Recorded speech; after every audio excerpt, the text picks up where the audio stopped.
ஜாதகத்தில் நம்ம அலிக்கிரகம்னு சொல்லணும் அப்படின்னா நம்ம வந்து புத கிரகத்தை சொல்லலாம். புதன் வந்தால் இடம் சம்பத்து பெறுவதனால சில பேருக்கு வந்து பார்த்திங்கன்னா குழந்தை இருக்காது.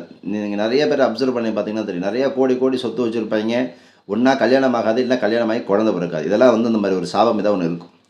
மேற்படி தோஷம் இந்த மாதிரி இருந்துச்சு அப்படின்னா யாராவது இருக்கீங்க அப்படின்னா நாகப்பட்டினம் டிஸ்ட்ரிக்ட் சீர்காழி வட்டம் திருவெண்காடு புதனை ஸ்தலம் வந்து அங்கே இருக்கக்கூடிய முக்குள தீர்த்தத்தில் ஸ்நானம் பண்ணணும்.